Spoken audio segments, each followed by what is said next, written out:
Hi, this is Dr. Tom Moorcroft. Welcome to Full Cup Life, the podcast that goes behind the science of living well to exposing the truths and tactics to savor all that your journey to greater success has to offer to you every sip of the way. Hey everybody, Dr. Tom here, and welcome to another episode of Full Cup Life. Today, I am joined by my good friend, Norman Gräter. We got acquainted in a training with Bob Proctor, and we just hit it off right away. He is over in Germany, and I'm in the States. And so we kind of, as you can be able to tell in our recording, we were on different time zones by a little bit, but we had a blast, and we just went. It was such a great conversation, because Norman is a game changer. He's a go-getter and a hero creator. And really, this comes through his own passion and his life's work, where he really saw dreams that he wanted to have come true, and he made them happen. And then he's really become like just an amazing keynote speaker and mindset coach, because he wants to share this passion with others. So we're going to really dive into all the things that get us going. We're going to dive into some of our favorite books and quotes, and we're really going to be talking to you about how we go to the next level, right? And what's really crazy is when COVID happened, Norman was just about to launch he had an arena show he was working on for over 6 years. And with that, 12 days before he was about to realize his life's dream, COVID happened and shut it all down. But join us, because Norman is going to be sharing what he did then, how he felt, and how he took this, what appears to be a massive setback, and turned it into a major launching pad for like achieving his dream on a much higher level. I mean, he's even working with Hollywood producers now to work on taking that arena show and making it into a movie so that he can reach even more people and serve the world. So this conversation just blew my mind. We went so long because we're having so much fun, and there's so many little pieces and nuances about what we've gotten from our teachers and the pieces that we've used in our lives that we wanted to share with you. So I'm really so pleased to be able to present this episode of Full Cup Life to you. I hope you enjoy it as much as Norman and I did creating it, and enjoy. Hey, what's up, Norman? Hey, Dr. Tom. Hello. Everything cool? The kids are in bed, even though I still hear something. Right. So, you know how it is. I know, right? It's good. So glad we get to sit down and chat again, man. That was so much fun last time. Absolutely. I also look forward to today. I know. How you been? How are you doing? I've been good, just super busy and having fun. The ski season's kind of winding down, so getting a little bit of spring ski excitement, but family's super happy, and we're out there, it's like kind of like, sort of like working a lot, playing a lot, and keeping a smile on my face. How about you? That's most important. I totally agree. I chose since more or less a week to go out every day, go for a walk. Mostly the weather was nice and sunny. And whenever I went out for a walk, I listened to conversations with God, Neil Donald Walsh. Yeah. Amazing, 28 hours, the audio version of it. And it's just great fun. And I thought about something similar that you just said about you work and you play. Like I went out at 2 or 3 in the afternoon, and this old paradigm came and said, you should translate your book, you should do your emails, you wrote in your productivity planner to do X, Y, Z. And I stopped myself and I said, wait. Isn't it about feeling as if? And the Norman that earns 5 million euros a month, what would he do right now? He would go for a walk for sure. No doubt, right? Absolutely. And then I was happy again. And I said, the emails can wait. I can do them whenever it's dark and cold outside. So it's interesting, because it's like, I think that's where a lot of people have the issue with it is like, how do I start to think about my goal as if it's already achieved, that law of assumption that Neville talks about. How do I assume that I'm already there, but I'm still here and I don't have the 5 million euro, I don't have the this or the that? Yeah. And, but as soon as we focus on that, it becomes this focus on lack because I don't have it. And I think you just said it really, it was really cool. What would the Norman who already did this, what would he be doing? Yes. And we have to act like that person already so that the universe is like, oh, he means business. Mm-hmm. And because I think about him like, the cool part is since all creation's already been created, yeah. And we just have to bring it back into our vision. We know that there is a part of Norman who's already knows how to achieve that. So why don't we take action like that person who's already done it? And that's how that's how we get there. Yeah. And it's thinking about how you can change. Like I totally changed my style of walking, like imagining that. Like the way you hold your body? Yeah, like I was walking quite fast and with a good speed. And after I thought about it, I changed. I walked slower. I walked with more intention. I walked imagining that every step I take kind of leaves a ripple effect around me, like every step makes sense, that I'm in love with the grass, with the trees, with whatever I see, with the dirt, because everything is one thing.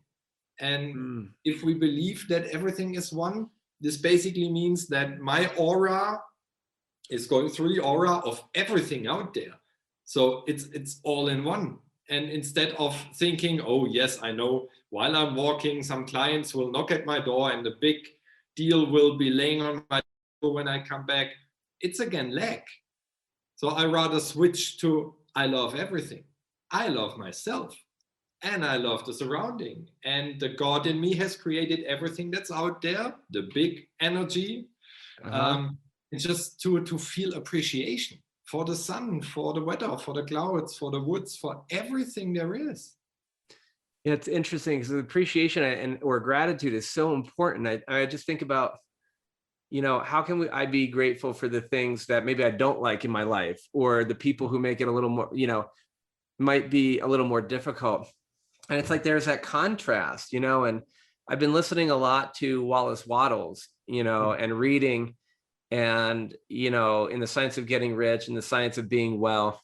But he talks so much about how, like, don't get all upset with the corrupt politicians, right? Because they serve a purpose, right? And in God's plan for the universe, because without them, there'd be anarchy. Now, when they're no longer needed, that will be taken care of. But in the meantime, there is maybe a positive part.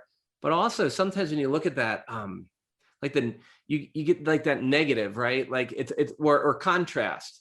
So I wouldn't know. You said, oh, hey, I'm going to do my emails when it's cold and dark. Well, you wouldn't know it's cold and dark if it was always warm and sunny, or you wouldn't maybe even appreciate the warm and sunny if there wasn't the contrast. True. Yeah. And so I'm grateful for the things that maybe I don't like in my life too. And it's not always as easy, right? It's true. I realized about this topic, if you have a goal, and my favorite sign is, what would you love? It stands here. Mm-hmm. If you know what you love and you know your destination, then in my mind, and I'm sure in your mind as well, everything makes sense. But if you don't have this end goal, if you don't know where you are going, then the things that pop in your life are not really connected for you to achieve the goal bigger, better, faster, easier, whatever you like. Because God or the universe says, I'm not sure where you're going. So I sent you some experiences, and some are good, some are bad. So I'm a really big fan to say what you just said. Like, just trust the process and all the things that you probably don't like in the moment. And you think, oh, probably against me. No, it's for you. It's just like with a swing, you first have to go back, and to go back, it takes a little while, a little bit of effort, but the back will bring you forward. It's interesting because, like, as you say, I was thinking that Mary Morrissey talks a lot about, like, if over the next year, if you're still breathing, you're going to have results. So do you want to have them by default or by design? Because, like, I just remember I was having like a flashback when you're just saying that, Norman. It was like when I so much of my medical practice life and just the rest of my life in general is like, I've done some cool stuff, right? There's been some amazing things in my life. And there's been some things where it's almost like, I feel like looking back, it was almost like I just went to the store and I tried on some outfit and I look like a monkey instead of Tom. Like, it's just like, oh, that looks like it's so good. You put it on, you're like, oh, no. And I was like, but it was just like I was randomly choosing experiences because I didn't have a goal. Yes. And what just comes to my mind is what I heard this morning, Esther Hicks. I don't know which book, but she mentioned something, or Abraham mentioned something. If you drive in a car to a destination, you would never, ever start complaining on the way. You would never, ever doubt the way. You say, I leave from A and I arrive at B. And if the drive is 30 minutes or 2 hours, actually doesn't matter. But you would stay on the road because, I have a destination. I know where to go because I decided before I left where I want to go. And if it takes me 30, 40, 50, 80, 90 minutes, that's what it takes. You would never ever stop after 2-3 miles and say, oh, let me try another way. And why is this taking so long? What's with this other traffic? Oh my God. No, you're like the law of gravity. You would just use it. You would not say, oh my God, can I step over there? Does it hold me? No, you just leave because you have a purpose. And what do we do in life so often? We plant a seed in the ground and then we stand there, say, grow. Why didn't you grow yet? Yeah, I have to do more. I have to pull it up. I have to choose a different seed, whatever.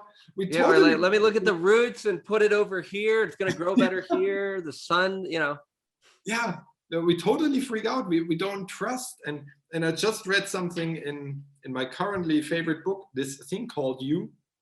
Oh, nice. A little part. Do you really expect the signs following your belief? You seem to, when you really expect, missed the line. You seem to, when you pray, you feel you are using the right words, but are you sure that your prayers or affirmations are made with complete acceptance? It is not the form of the treatment which you give or the prayer which you make that gives it power. Rather, it is your faith. Amen. Like you get in the car and you have faith. Of course, I will arrive at my friend's house in roughly 20 minutes. You never doubt it. You would never sit in the car and you would worry and have fear. The car might break down or maybe there's an accident and what happens if I don't get it? No, you just enter and you go.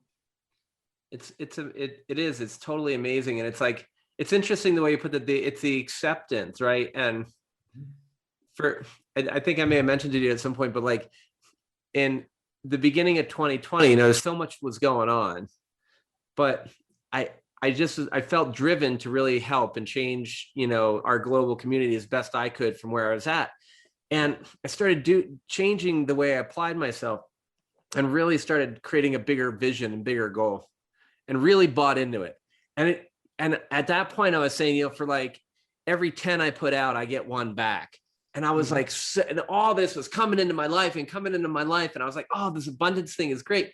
So then I said, I'm going to up the ante. I'm going to say, I'm putting out 20 for every 1 I get, because like in my heart, what I wanted to do is really make a big difference on the planet and in my own life. So I'm like, oh, that's great. That's great. And then fast forward to the end of the year, I'm like, I have never worked this hard in my life before. And then one day I was like, I feel like I've worked twice as hard in 2020 as I've ever worked before. And I've gotten a ton done and I've helped a lot of people, but I'm like, wait a second. No. Because in that thing, I didn't accept how valuable I was. Yes. Because I said, I have to do 20 things in order to be valued at 1. Yes. And it was an accident. That's not what I meant. What I meant to say was for every 1 I put out, 1,000 or more comes to me, because with that 1,000 or more, I then have 1 million or more impact. And so for every 1 I put out, I'm going to get back a ton. And then I'm going to use that ton to amplify the benefit to the planet. But it was like, what I want to do is have a lot so that I can do even more than I can do now. Yes. but I was like, but in that statement, I accept how great I am, because if I put out one and I get 1,000 back, I'm a badass. But I'm also a badass because I'm going to take those riches, and whether it doesn't have to be money wealth. It's just like health wealth and prosperity and abundance mindset. But, it's amazing if you have a little bit of extra cash sitting around, you can really amplify what your reach. Yes. And you can really help so many more people than you can just with sort of like blood, sweat, and tears, if you will. So I was like, in that moment, I just recognized that previously I had my old paradigm was stuck somewhere where I didn't accept how it's my birthright to have this abundance. Yes. And then when that abundance, when I accept the abundance for myself, then and only then can I actually give it appropriately to others so that I can give them the seed of abundance in them. Because if I just keep giving to them and I'm lacking, I'm not giving. Then you're in fear again, and you attract more fear, and you say, oh my God, I gave all the money away. Where is it? I need more money. I need to work harder. Yes. And you go in with the idea like, oh, I read somewhere, the more I give, the more I get. And it's interesting that we speak about that right now. We read this today in the same book, and one of the ladies had a great comment about it. Let me see if I find it in a second. We kind of give and shall receive. Yes, therefore the Bible commands us to be kind to everyone. Give and you shall be given, what we're just talking about. Moreover, when you give, the gift will return to you multiplied. And I always thought about this in the regular way, like the more I donate and stuff, the more will come back. Yet, if you go in with this thought, like, oh, I know, if I donate money, then I will get a tenfold or whatever. It's again lack. Like it's like playing the lottery. And this one lady said in regards to, moreover, when you give, the gift will return to you multiplied. First you have to give and then you receive. And she brought it on a total different level. She said, the way I understand it, you have to give it first in your mind. And it's not about the money. Like you have to give your dream, your idea first. Oh yeah. The big universe. In your visualization or in your prayer or whatever technique you use, you first have to give it. And when you give it and hand it over, you will get it back multiplied. And I thought that's a very interesting approach to this line, where I always thought it's about money and donations and stuff. No, right. You have to give your idea to the God in you and then be willing and accepting to receive. It's very interesting, right? Because it's like it is. It's like it's kind of like that thing. It's like if you truly love it, give it away or whatever. And then if it, if there's that love there, will come back, or however that goes. But I just think it's interesting because if you're unwilling to give it out, you're afraid to lose it. And if you're afraid to lose it, you probably don't already have it. And there's a lack there. There's a scarcity. And it's interesting because in Neville, in the Power of Awareness, he talks about the effortless way. And he's like, because all creation is finished, what you desire already exists. And it's excluded from view because you can only see the contents of your own consciousness. Yes. It is the function of an assumption to call back at the excluded view and restore full vision. So it's not the world, but your assumptions that change. And it's like, it blows my mind because it's like, if I can't give away my dream, give my dream out there, somebody's going to steal it, I'm going to lose it, whatever it is, all of that scarcity. And it's like, our assumption is that I can't have it. I have to grasp onto it, and in this case, it's like, no, it's like, it's already there. All you have to do is understand that. And like she was saying, like, give it away, like present it to the universe, because you're worthy of it. It's like, that's the thing. It's like, we're not giving it away to give it away, like to get rid of it. We're presenting this thing from inside of our heart to the world. And we have to be willing to accept we're that great, that vision is good enough for the world. Yes. Totally different approach. I love that one. It's true. Yeah. Yeah. It reminds me of what Neil Donald Walsh said in, I think, in the first book. Yeah, right early in the first book of Conversations with God. He said there are basically two emotions. It's either love or it's fear. And all the other emotions you could tell and name, they are just either part of love or fear. And just think about, as Neil Donald Walsh and asked, so how do I find out if it's one or the other? He said, just listen to your gut feeling.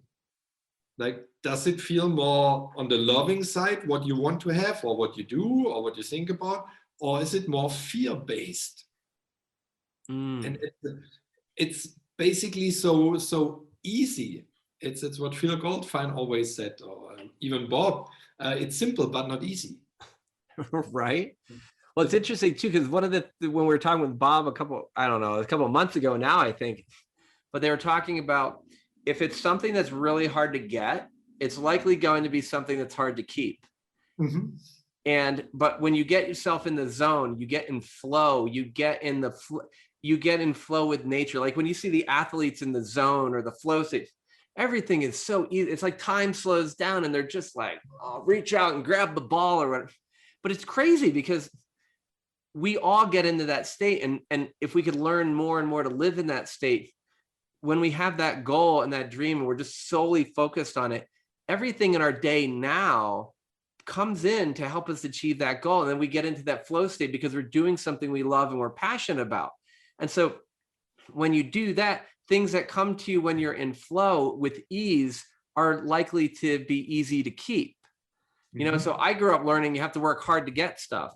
And it doesn't mean that you don't put the necessary work in, but it's also like the person who has 5 million euros a month and then can create all this goodness on the planet, you know, that person is going to stop and enjoy every step along the way. They're still going to do the hard work they need to do. Yes. You know, but it's not there. I think you have to define what we mean, right? Because it's like, there's work that needs to be done in order to achieve a goal. And sometimes that requires more or less effort on a particular day, but it doesn't have to be difficult, you know, or hard in the sense that like, oh God, I can't stand this.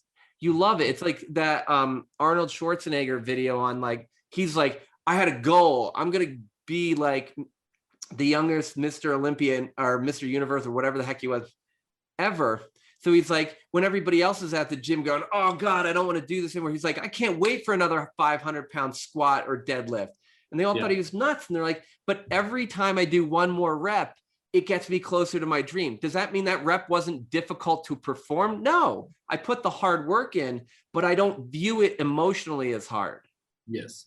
I'm putting a physical effort in that may be hard or strong, but I'm not getting into the negative aspect of hard. I'm putting in the good hard work rather than the negative. It's just like, it's so awesome. He connects it to something good. And I do basically the same since probably half a year. As one of my goals is to have a resident show in Las Vegas. I figured I want to buy Cirque du Soleil. I mean, they're in Vegas anyway, and they're the best in the world when it comes to flying through a venue and stuff like that. Right. So I checked on YouTube if they offer some fitness workout training program, and they do. And I started middle of last year, every day, a couple minutes, every morning. Maybe I missed 2 or 3 in total, but besides that, I did it every morning. Whenever I do it, it's 2 guys from Cirque du Soleil that basically show you what to do.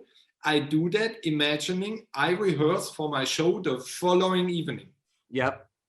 Is it hard in the beginning when you have not done the stuff yet? Of course. Still, if you just imagine you do it for something that's connected to your goal, what you just said about Arnold, that does the trick. Is it still hard work? Yes, but it does not feel that hard because it's not emotionally draining you. Yes. Yes, it's not like, oh, I must do that, and my mother told me, and I just get reminded. I find it in a second. What Phil Goldfine told us a couple months ago about winning his Oscar, and he just realized something that it basically was not more work or effort than a little horror movie he did a couple of weeks ago. There it is.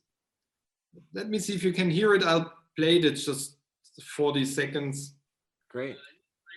I'm just like, here we are. Can you hear that? So that's such a perfect example. It's like no more effort was required to get this than anything else. I did a little Amityville horror film, which I told Peggy about. It came out from Lionsgate for Halloween, and let's face it, it's an Amityville horror film, so it's a horror film. But there was no more effort required to make that Amityville horror film than there was to win the Academy Award. I swear to God, that's the truth. And there was no more effort to make that little Amityville horror film than it was to win a Tony. That's Peggy, until you just said that, it never resonated with me until just now. So you guys, you got to get this. This is so important. You have to get the idea that you can have whatever you want. That's it. You can have whatever you want. No more effort is required. It's really kind of interesting too, because there's so many things that come up for me when I hear that, and there's so many examples throughout my life. But I just think about, like, rather than telling a story of what someone else told me, because I have a couple of those, it's like, I would even suggest that I 100% agree. And a lot of times there's no more effort involved to be super successful than stay where you are. But a lot of times, once you get in the flow, it's easier. And I'm thinking in my mind about skiing, right? I mean, there's some like sloth where it's like a little this or a little that. If I put the full effort in, and what's really interesting to me is it's all a mental game, because you shouldn't be in the back country. You shouldn't be on a double black diamond, in the trees, in a bowl, in a chute, unless you physically can do it, right? I mean, at some point, if you've never skied before, please, I'm happy to help you get going, but don't go with me when I'm in the zone, because it's dangerous, right? But when you can do it, a lot of times it's your mindset about it. And I find, and with skiing, what I find is when you ski, whatever you're looking at, if you think you can do it, and then you 100% commit to your feeling, yes, you 100% go, yes, I deserve this, I can do it. You rip it. Yes. It's not always perfect, and physically you get to the bottom, and it's actually a lot easier than if you question yourself along the way. Yes, if you start questioning, you will have the accidents or slow down or whatever happens, because you're focusing on something else than the present moment. Yes. And that's the thing that really, it's like so crazy, because it's like this is one of my favorite chapters in any book, like, ever, because Neville talks about the heart as the primary organ of sense, and hence it's the first cause of experience. And it comes because he came out of a quote where the Lord looketh upon the heart, right? But he goes, when you look on the heart, you're looking at your assumptions.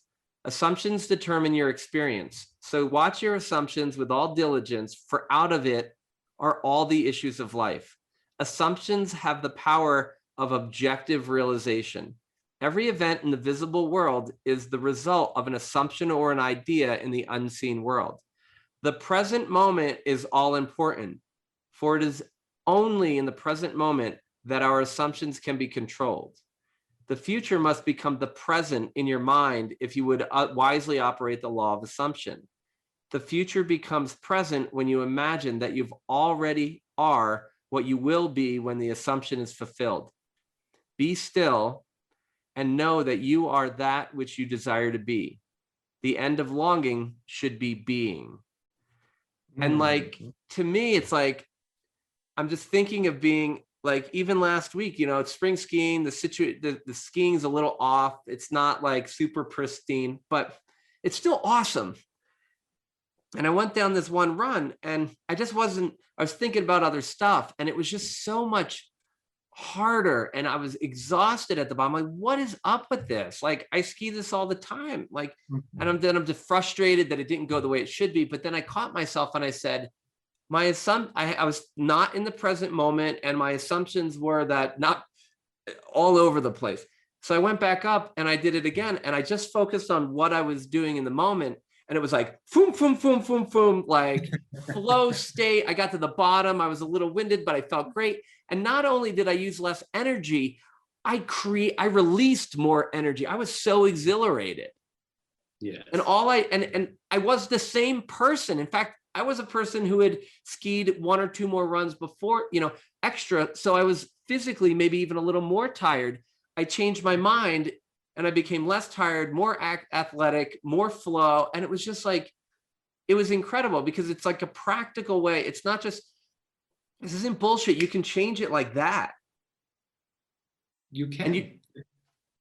Yeah, it's what Bob always shows us with the sand timer. It says the sand on the bottom is the past and the sand on top is the future. And the little middle part is right here and right now. And the moment you are with your mind in your future or in your past or balancing both, oh my God, I forgot this. And if I don't do this, this happens. You're not there. And when you mentioned skiing, I remembered golf. I don't know if you have ever played golf, but let me tell you, and then you know it.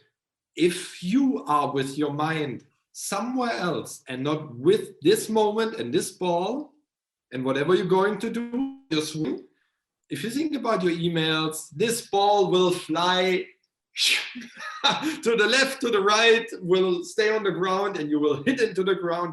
Something happens, but actually for the game, nothing happens. And the more frustrated you get, the worse it gets. Yes. And that's what I love about golf. It's a very good measure to find out within a second if you are there in the middle part, in the here and now, or if you're somewhere else. Right. It's interesting. I played a little bit of golf, not much. My brother plays more than I do. And I certainly, but we were playing with my parents down at their place in Florida a long, long time ago. And, I come up and I just felt so good. I was like, almost like feeling like Happy Gilmore, man. I'm going to just whack the crap out of it. I was so excited to be with my family. So I walk up to the thing and I just like hammer the ball. And it just felt, I was like, whoosh. And then I watch and it goes, doop, doop, plops in, hole in one. No way. Yeah, bro. Hole in one. Woo! And then we're all sitting there going, how the hell did that happen? Because there were actually people still on the green. Turns out that I sliced the ball so hard, I got a hole in one on a different hole.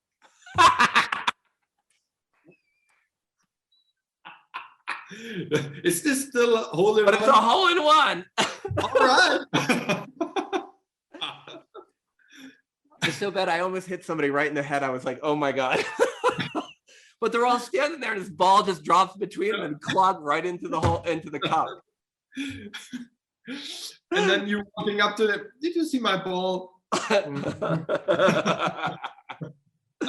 it's like, how do you look at it? You're like, oh shit, I just sliced the hell out of the ball. I screwed it up. I was like, this is like one of the best things that's ever happened.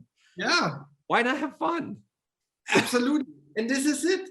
If you have faith, if you believe in yourself, if you are fully present, if you have fun, if you are in the moment, that's it. And people usually think, what do you mean that's it? I thought I need to study and do a course and pay $50,000 to know the secret. No, that's the secret. Just have fun. Be yourself and have fun. And that's it. Yeah. Well, it goes back to like love and fear, I mean, to me, like, I'm just sitting here like, I'm just dying. I mean, I feel so good just telling this stupid story about getting a hole in one. That's not, I mean, yeah, I know, yes, golf fights and whatever, like, yes, it's not a true hole in one, but who cares? It's your perspective. I thought it was hilarious. Everybody in my family thinks it's nuts. We laugh about it all the time. Everybody I talk about, their head goes back, this is like everybody wants to get a hole in one. And then it's like so funny because I watched the look on your face. And you're like, when I got a hole in one, you're like, oh yeah, that's really cool. Then I told you like, well, it was somewhere else and I almost hit someone. And then it's like our hearts open up, we're laughing, we're smiling. It's like, it's almost better to get a hole in one on the wrong hole. Yes. And that's another proof your story that if you're not going for the end result, if it just feels natural. And I think when you hit the ball, you never thought about the hole in one. You just had fun, you had joy. and it just fell into the hole. And And you know, all the other members of your family that try it, they do their very best, they want to have it too. It's right. based not out of love, it's based on fear.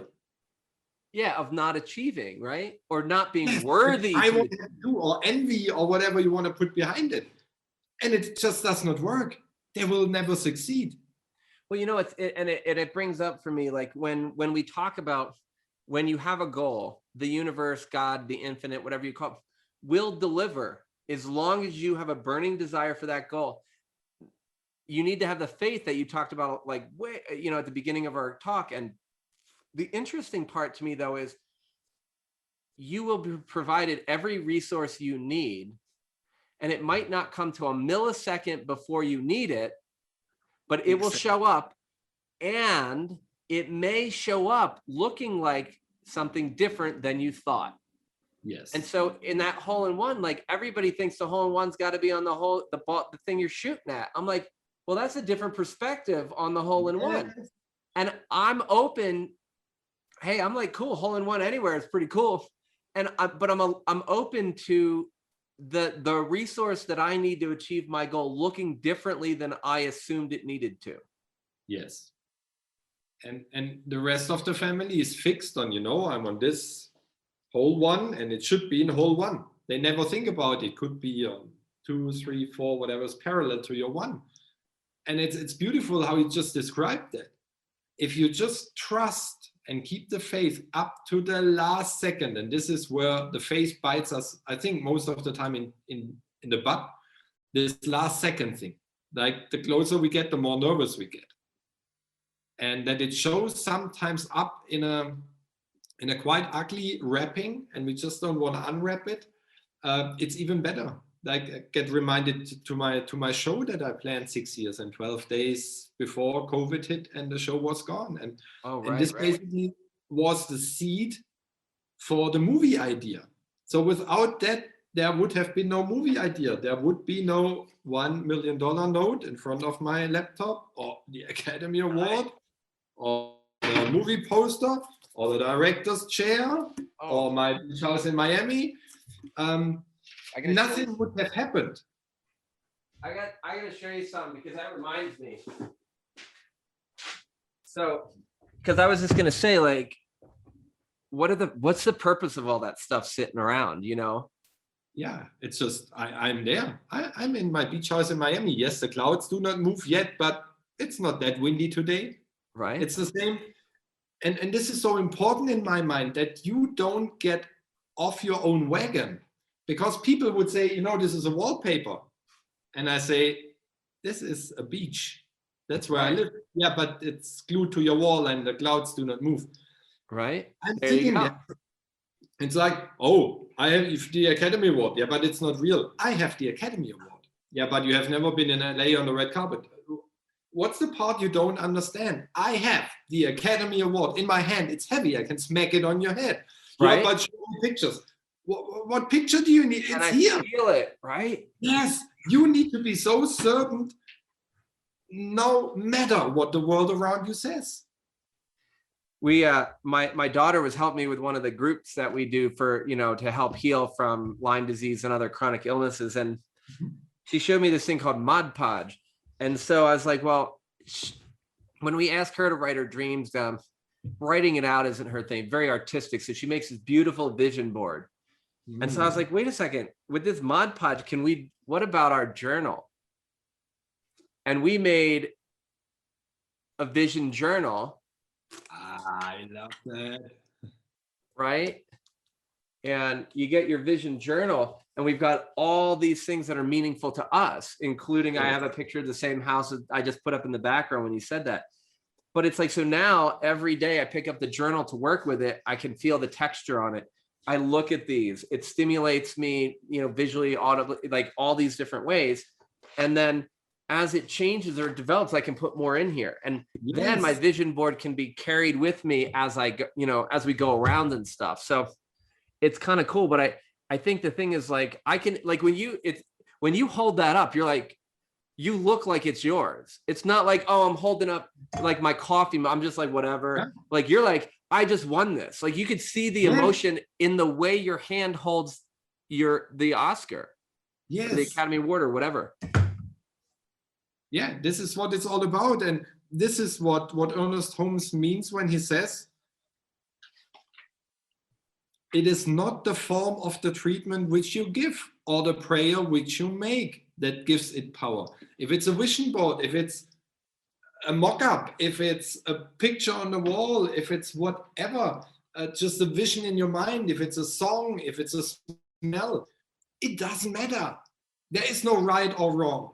What brings you closer to, rather, it is your faith.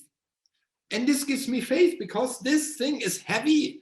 Right? I stand there quite often, even in my mind or with the real one, and I do this.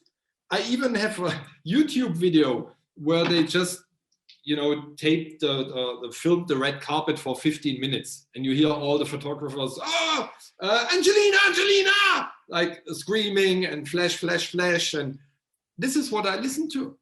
I have my eyes closed and I see myself walking on the red carpet, and whatever name they scream, I don't care. I just stand there, I wave, I make selfies, I write autographs.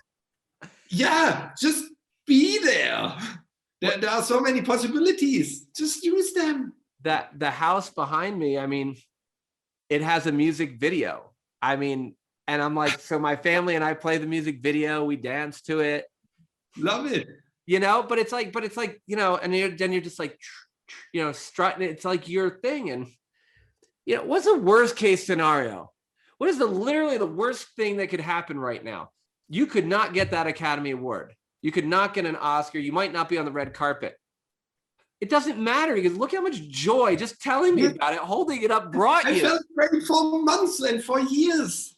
You changed my day just by seeing the enthusiasm in your face. Like, because you're like, I'm like, I should be doing something even bigger.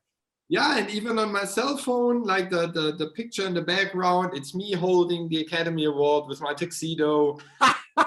Everywhere, I have the ballot where we are nominated in 7 categories. Like I said, surround yourself with the things, polish the Oscar, feel it, taste it, smell it, lick it, whatever. Get all 5 whatever emotions. You would do in the real when you had the real one, right? Yes. And I thought about it 2 days ago, the moment I have this, and I think when you go off stage, they take the Oscar again from you, that you don't have to hold it. And I saw myself rejecting that. Like, no. And I would come with a backpack that has written, I'm an Oscar winner. And I carry this Oscar like with his head sticking out, this little backpack with my tuxedo. And people would probably take 1 trillion pictures of this freaky guy that just did not put his Oscar down again. Right. No, it's fine. He comes with me. It's like a baby. Right. I even thought about traveling with him.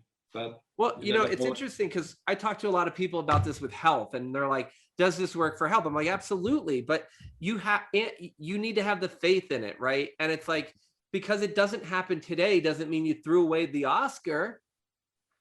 There's a time of gestation. And like, so for me, a lot of the things that we see on my thing here are like outdoor activities, depicting movement, like skiing and riding and running and like, doing weird acrobatics and kayaking, flow movements and like primal movements. So to me, when I'm looking to change my health, though, I look at it as like, what do I want to be doing? Because the thing is, health is boring, right? I mean, becoming healthy is like the most boring. It's like becoming wealthy. Who wants to be wealthy? I don't know anybody who truly, I mean, I'm sure there's a few narcissists out there who would just want money. Yeah. But what we want is the experience. You want the experience of that Oscar. You want the journey of developing it. You want the experience that will happen because you have the Oscar in your backpack, doing something no one else has done. And so when I look at this and I look at the health, I go, I have dreams that are incompatible with not being healthy. Yeah.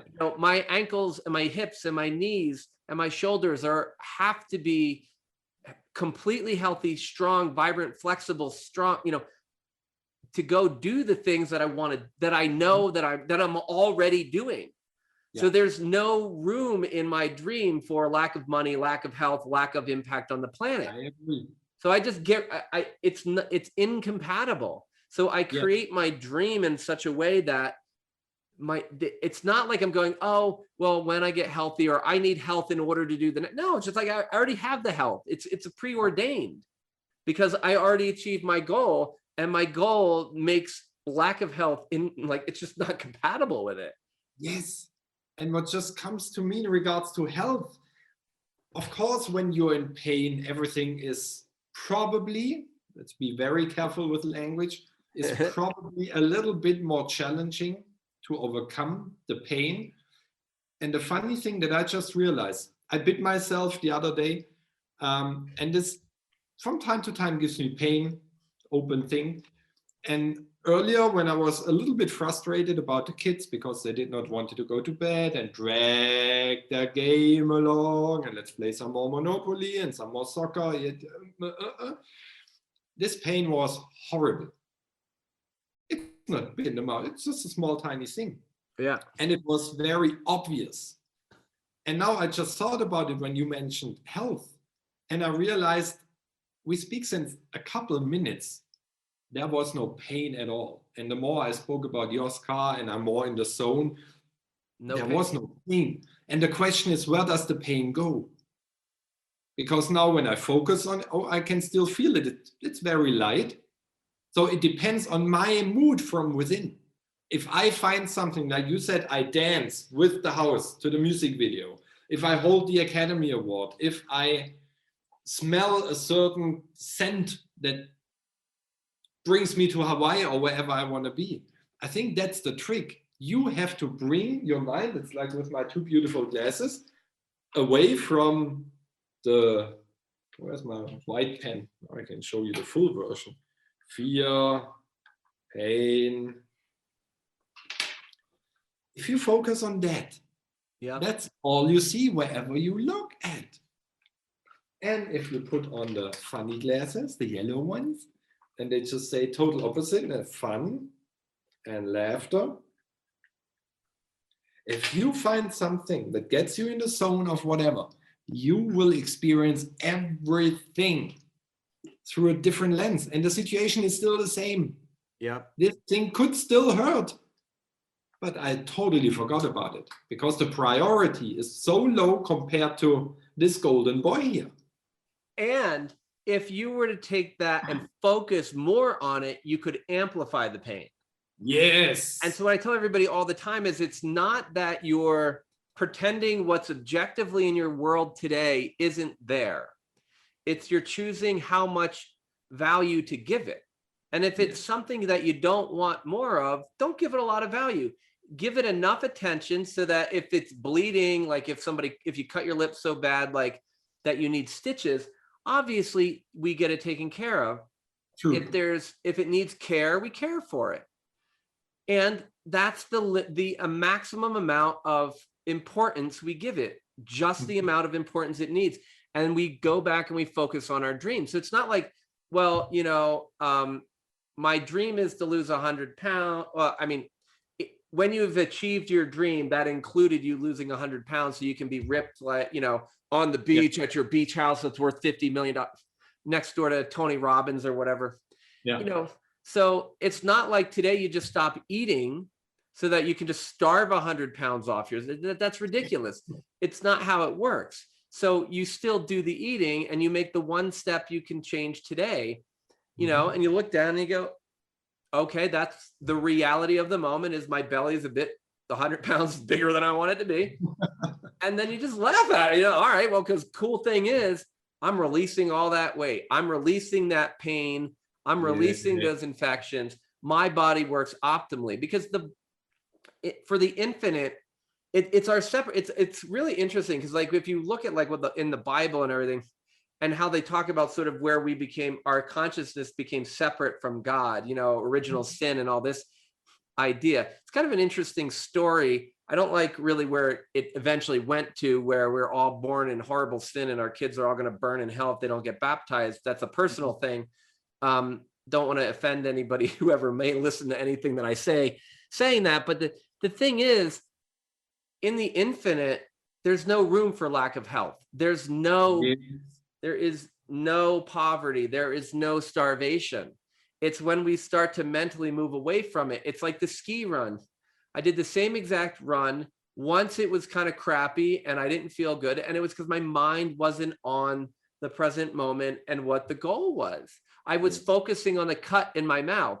I was actually thinking about something that had happened at work that was just kind of like, I just, you know, it was one of those things I carried with me. And instead of putting it down, I carried it. And that's the thing, when I stopped carrying it and actually just let it be, it was already in the past and it was over. Yes. Then I was able to make the beauty. I went from the 100 pounds overweight to being felt and on the beach like, oh yeah, you know, just for me, it happened to be on the ski slope.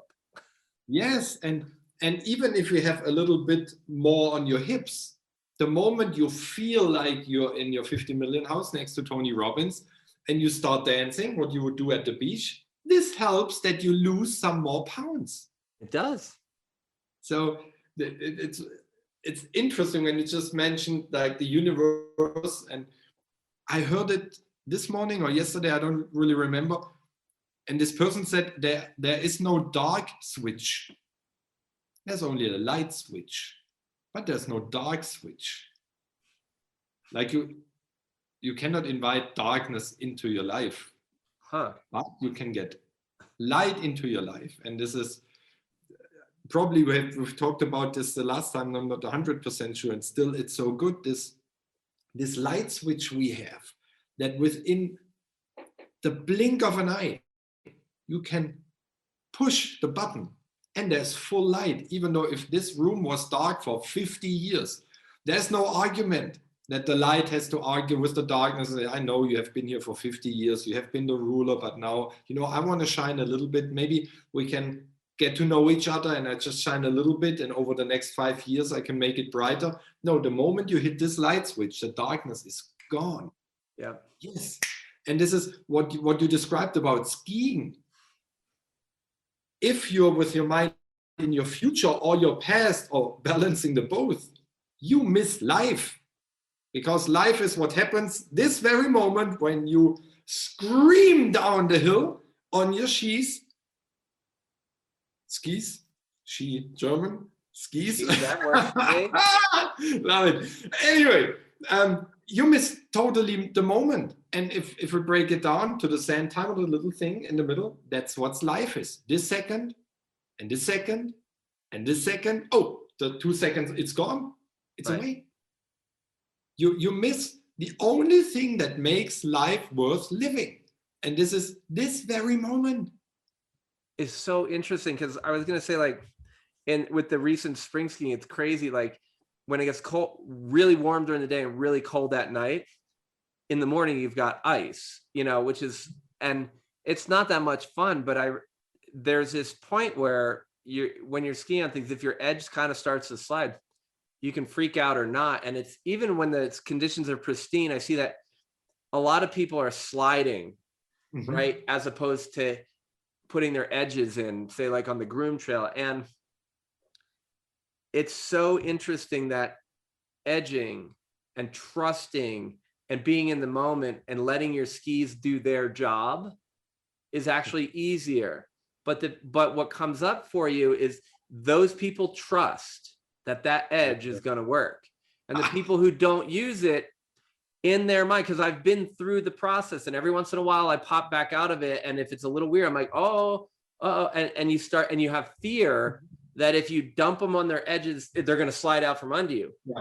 But they basically have, it's almost like a hockey skate on either side. I mean, they have sharp edges. I mean, and if you put the edge in and you trust it, because if you put the edge in and you're not trusting it, you're going to be stiff and you are going to fall. But if you roll your ankles and allow your knees to kind of come over, those things cut. And then you're in the flow and you feel it, man. The feedback, it's like, it's a completely different experience. And you're like, whoa, now I know why people lay it out on the side and just, you know. Yeah. Tom, you get the Academy Award for this one line. Let the skis do the work. I just remember, and I don't know where I heard it from. When you know what you love and you put faith in, the question you might have, now God, what do I need to do?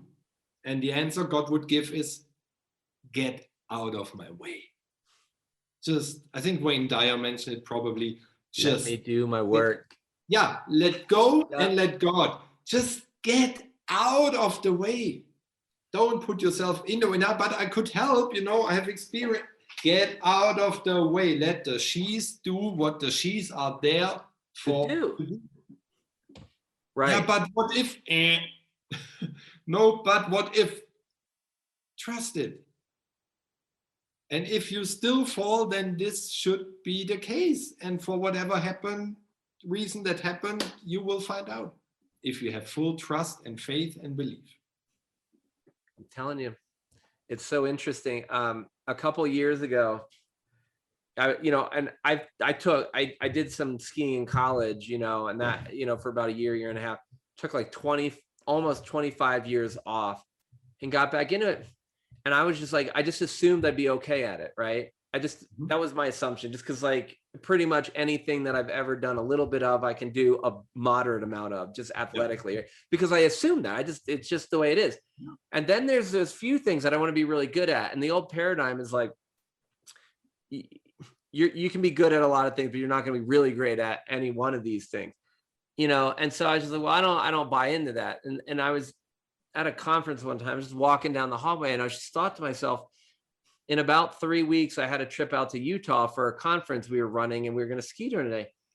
And I'd been back skiing, telemark skiing. I did like 2 years and a little bit, maybe 3 days the year before that. So not that much. I mean, probably total of like less than 30 days in 3 years, right? It's not a lot of skiing.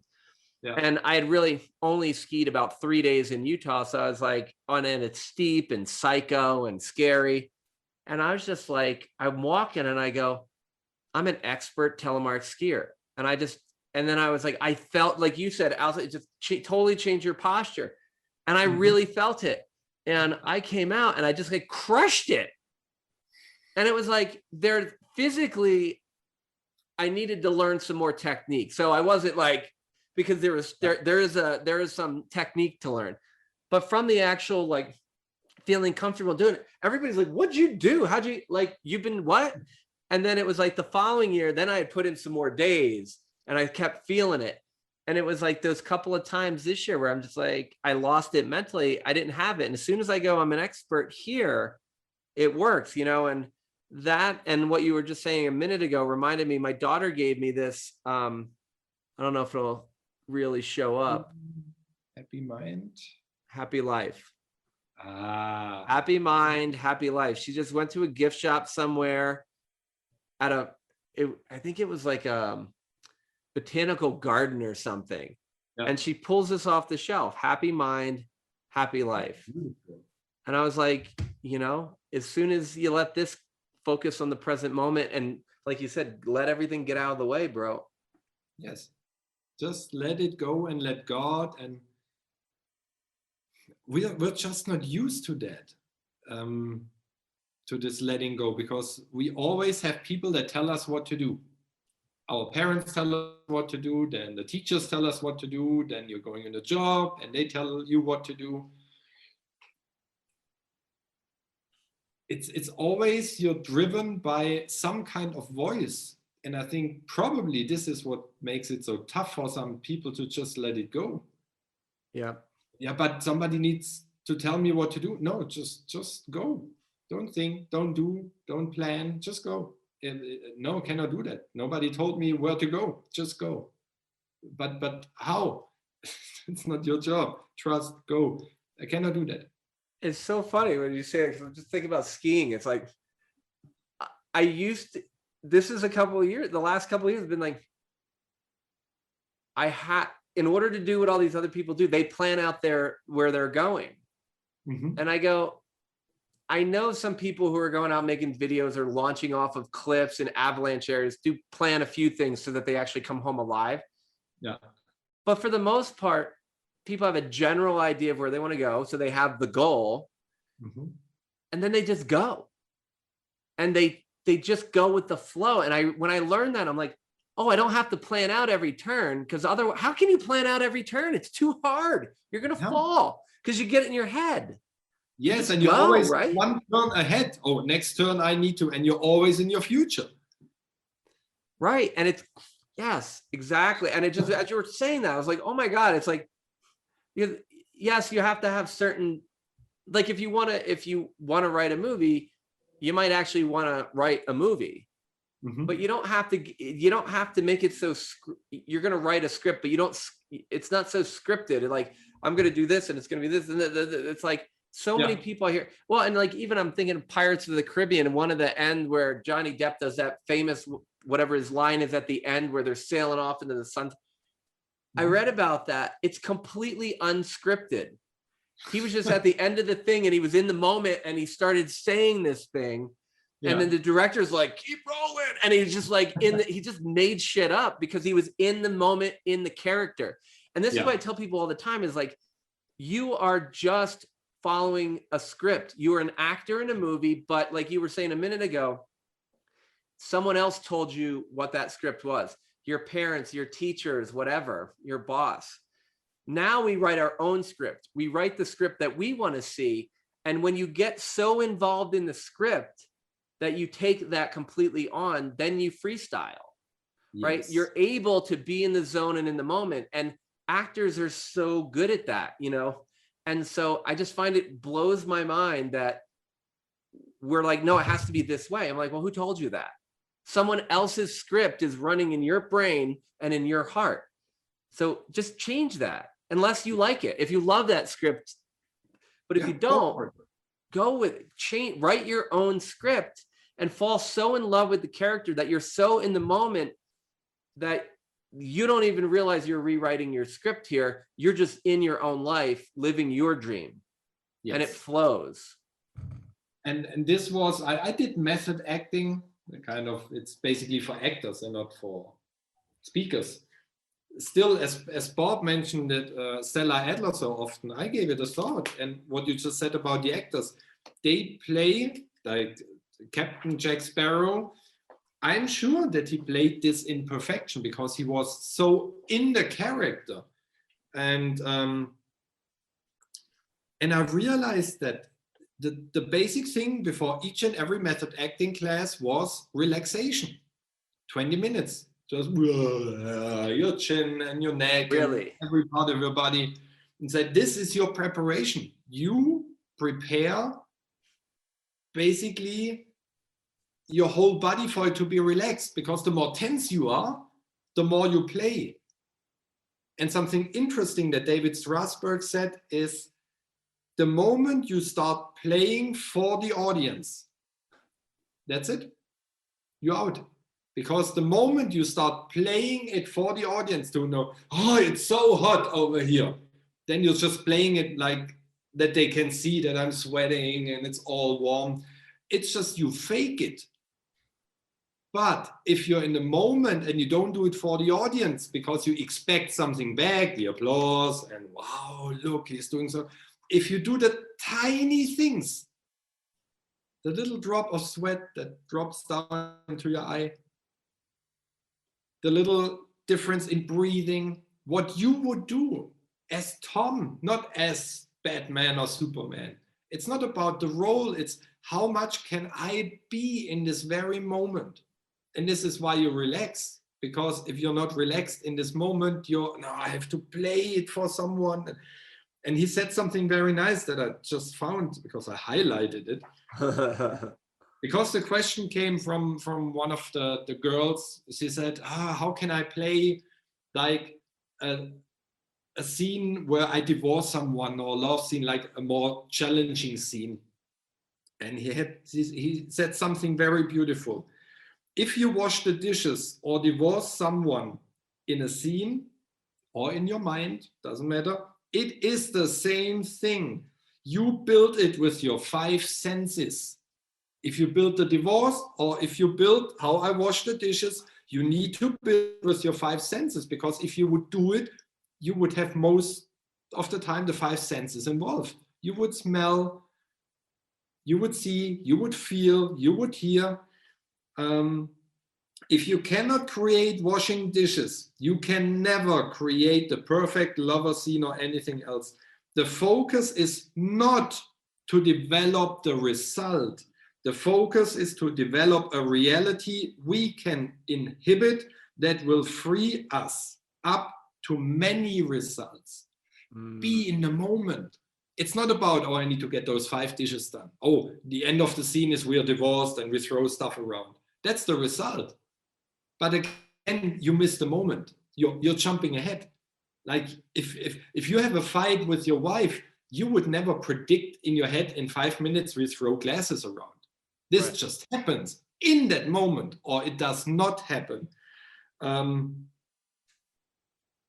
That's right. Yeah, trade your armor. Like, I have to show it with your heart.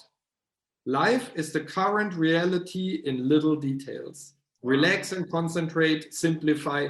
Then you can conquer everything. When you create things, you will focus energy into the scene. Keep creating based on your imaginal activity. And this is, what do I do in this very moment? Not what do I do in 5 minutes. Yeah. Well, all the actors are master manifestors. They just don't know it. They are all trained to do this, what we pay a fortune for, to get it into our mind and teach it to other people. All actors are professional manifestors. They do it in perfection when it comes to their role, and when it comes to their private life, it stops. They never built this little bridge. They have to write the script. Yes, and they don't do it. They just take the script where they play Superman, Batman, Joker, whatever, and say, I can do this perfect. And they live this role, and they never get the idea if they would write a script for their own life. They could use the same technique. The 5 sentences, the being in the moment, the little details. It's not that it's important to hold it like that. The importance is, how does this film role feel? Just this little part. Can I sense this even without having it? Just in my mind, if I move my finger, can I sense this little part? It's not about touching. It's the big thing. It's the little things that makes it real. What you're saying about the method acting, I mean, when we talk about, are you paying attention to the audience or the external world? Are you letting them dictate what your results could and should be? Or are you creating your results from inside? Yes. From your heart. And that really struck me. Yes. Because whenever you play it out, you expect something back. And if you expect something back, you're not in love. You're in fear. Oh my God, I have to over pretend that they clap at the end. And, it's interesting too, because when you're saying about, and I don't know any of these like huge actors, like close, so I can't comment, but what I can imagine based upon what I see and hear is that, like you're saying, their perfection in these roles where it all just comes from the heart and where it's all inside. Then when we go into our personal lives, it's like, there's so much external pressure that they just, without that like really hardcore personal script, we're more worried about what everybody else is saying outside of us and about us. And even if they're really good, I can imagine still even maybe just to distract, even just because what other people outside are thinking is a distraction to you. It pulls you just a little bit. It wears on you. It's like you're worrying about what all these people think. And I even think about my work. It's like, I care about my patients. I want them to get better. I do to some degree, to a lot of degree, care what they think about me. But to me, it's more important that I do the right thing for them, whether they like that or not. But it still weighs on you. And I mean, I think that when we bring this around to like what sort of everyday people, just, doctors, lawyers, McDonald's workers, bus drivers, whomever, who maybe don't have, box office hit movies to their credit. But the vast majority of us, we're so in this script where it matters what the people outside of us say. And even if I believe that it's more important what I think about and what I'm doing the right thing, I'm still kind of being pulled in all these directions. And until, and like I say, I'm being honest. I mean, in my life, I still feel this. It's like, I want people to think that I do a good job. I want to have a good reputation. But part of that's ego, and part of that's because I want more people to be able to get good medical care. But it's interesting though, because even though my number one is to their best interest, even if they can't see what that may be in that moment. It's hard because we're still people who care what other people think. Yes.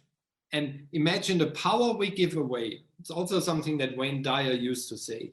He always said, if you value the opinion of somebody else higher than the own opinion you have about yourself, you give them the whole package of power.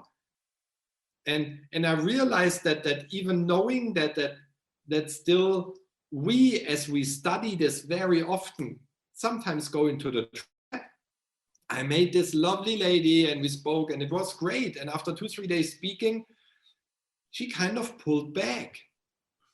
The messages were getting less, interesting, like really. And today she left me a message after this happened 3-4 weeks ago.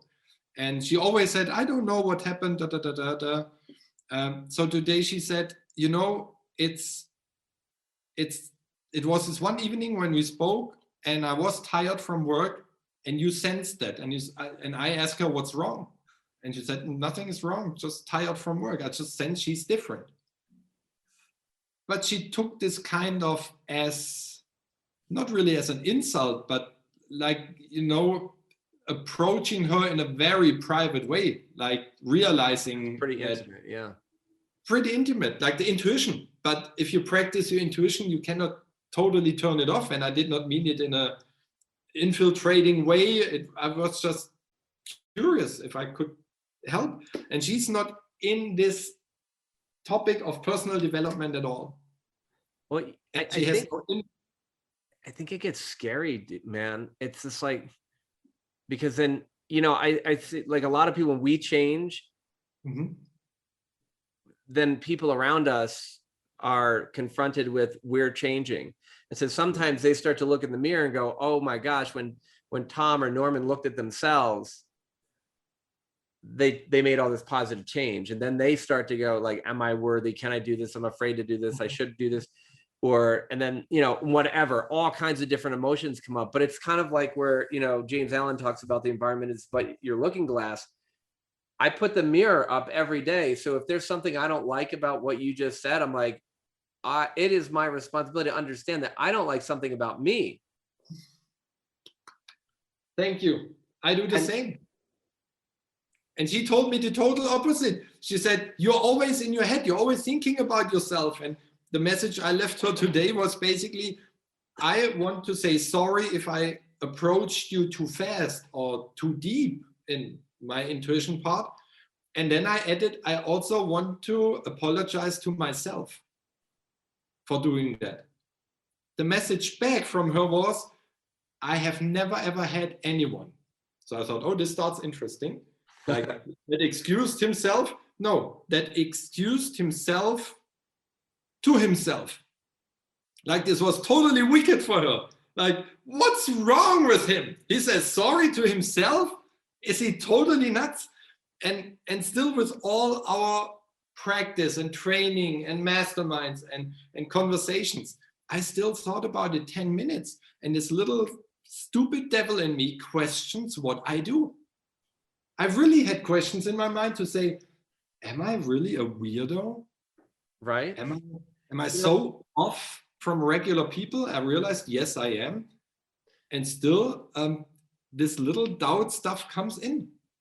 I have a friend who's, you know, in their 50s, extremely successful, very well known, very, very well known. You know, multi-bazillion dollar companies, like, you know, been on TV, the whole 9 yards, all over. And she was like, you know, looking for her partner, you know, and she gets on like Match.com or whatever the heck was, do some one of the online dating things, and was ultra specific. This is how I am. This is what I'm looking for. This is the way it's going to be. And all these guys wrote her back, like, what are you, some kind of bitch? Like, blah, blah, blah. And like, everybody's like, you're never going to find that. And she's like, you know what? I'm going to, because this is exactly who I am. And yes, if this is who I am, and I have the idea that there's a perfect guy out there for me. Because I have that idea, that must be true. There must be that person. Yes. And she just made it like even more precise. And then this guy goes and reads it and he's like, shit, that's exactly what I'm looking for. And so she gets together with this guy, and it's like their relationship is perfect. Yes. Because she was 100% crystal clear and he was 100% crystal clear what they wanted. Yes. And they went like this because it was like they both were crystal clear, and they're like they're disgusting. It's so cute, you know, because it's just like it's all like this, and this is what his work is, this is hers, this is when they travel, this is when they could travel together, this is when they can't, and they're like two peas in a pod. And she didn't have to go through 6 more people, because I think I don't know the whole story, but I think she'd gone through a handful of people before that just weren't worth it. And it's like, it's not that there's anything wrong with those other people, but they're just not for her. Yes, and there's nothing wrong with her, and that's the important point. There is nothing wrong with them. All wrong with her. Right. There's nothing wrong with any of them. Yes, they are all right, but not made to be together. Yes. And it's like crazy, because and then everybody's like, well, I wish I had what you two have. Well, that's because you lowered your standards. Yes. You decided that you were not worthy of what you want. Yes. Well, no shit, you're going to get what you don't want.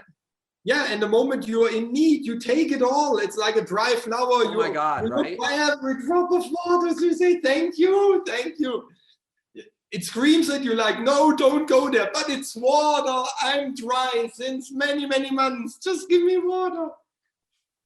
Yeah. It's so just true. Wait until the last second. And in Neville Goddard's book, The Law and the Promise, I think it is, there's a beautiful story about a couple, and they wanted to buy a house, but they did not want to invest.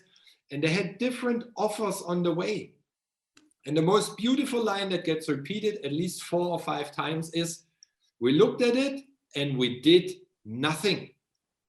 Like it was 40% towards their goal, but it was not 100%, and they did nothing. So the guy came back and then raised his offer, and it still was, let's say, 70%. We looked at it, we said thank you, and we did nothing. Because they said whatever we had in mind is not what we see in our outside world, and we're not going for less. At the end of those couple of weeks, they had exactly what they wanted. They did not pay 1 cent for the house they built. Everything came as planned. If they would have jumped on the first offer, it would have been maybe close, but still only 40-50%. We need to be brave. Probably brave is the right word, to just say, I have my list, whatever list, let's take this, and this is how it is. And now you come in my life as a business partner, as a client, let me check. Oh, no, sorry, I know you have big bucks in your pocket, but I'm not interested. Because you don't respect people, that I know from other people. So no, not for me, thank you. It's all got to be, it's like we write, even if we wrote the script, so many of us settle. Yeah. It's like, and I mean, it was funny because when my friend was telling me the story, people were like, you're going to need to settle. And like, for me, like people are like, before I met my wife and everything, and they're like, your standards are too high. I'm like, maybe for you, but they're my standards. They're not high or low. They're just my standards. This is what I want.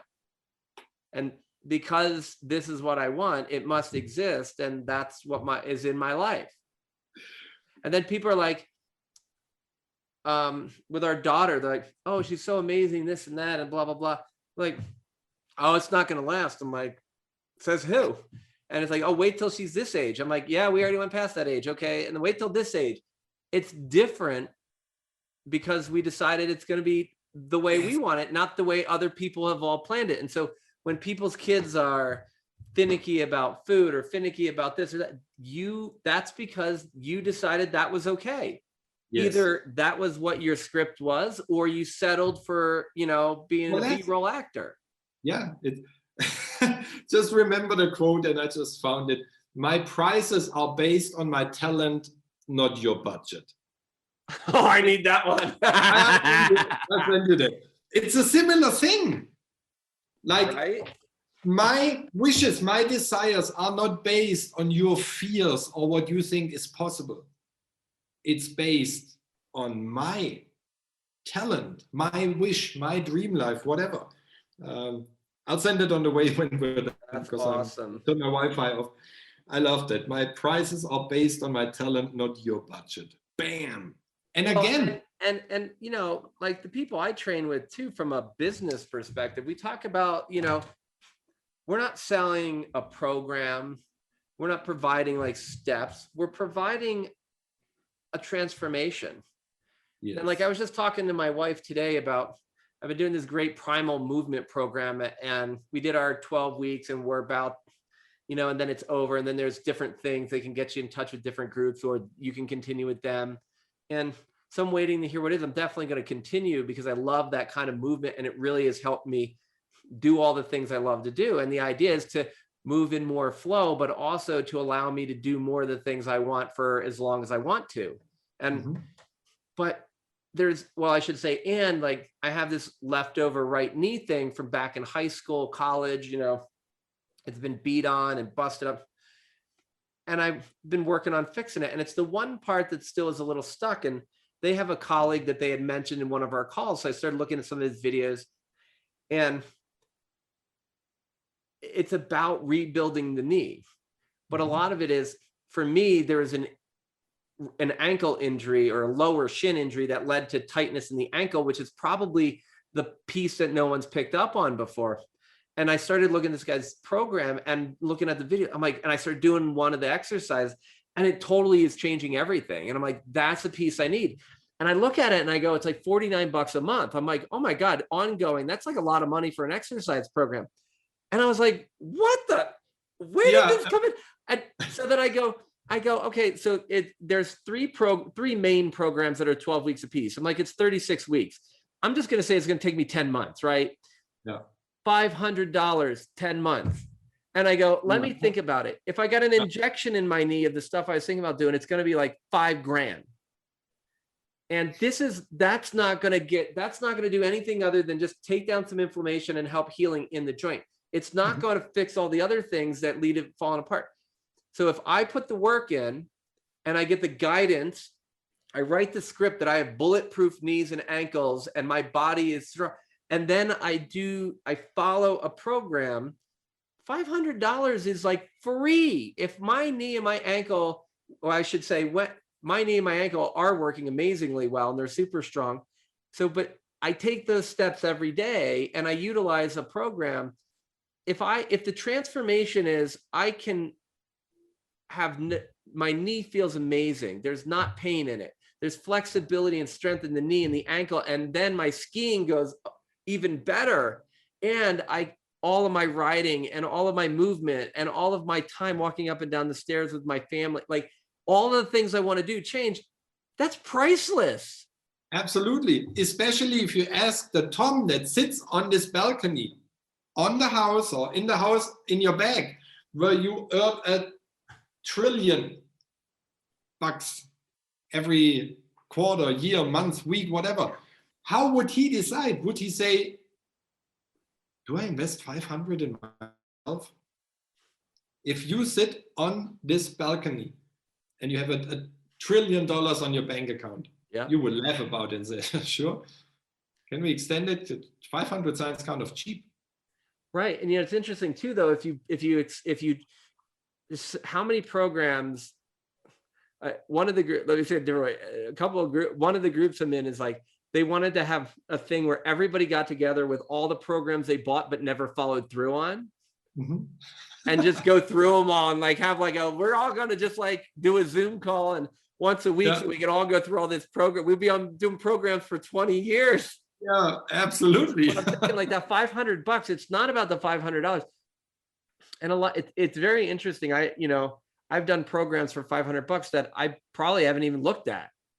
And then it's like, if I spend 20 grand on a program, you better believe that I'm going to be there, even if I'm not thinking I'm getting what I want, and I'm going to stick it out till I do get it, you know, because I just decided there's some number. But it's funny, once you spend the 20 grand there, you're like, maybe I won't show up. It's like, it's not about, it sounds like it's about the money on the surface, but I think it's more about, for me, that NEAT program is like, that is in complete alignment with every single thing you see on here. Yes. And that's the thing, is it aligned with my dream? So it's not about the money. Now, you could be in a position where $500 is too much money today. Yes. So the person who doesn't have the 500 today will go onto YouTube and watch all their videos, because he basically spells it all out for you. I just want him to put it in a program so that I can get world-class bulletproof knees as efficiently as possible. And I don't skip any set. And here's the other thing that's really interesting about sports and the knee rebuilding is, he's like, the first 12 weeks, you can really skip past that pretty quick if you can, but I recommend you don't, because that's where you lay the foundation and the tendons, the ligaments, and the flexibility that allows you to do the other parts. Yes. And if you skip over the stuff that seems easy and not important, that's usually the biggest things. And I find that, like writing your goal down, making a vision journal, buying the Oscar and getting it on your desk. Yes. And you know, Tom, you get your second Academy Award right now.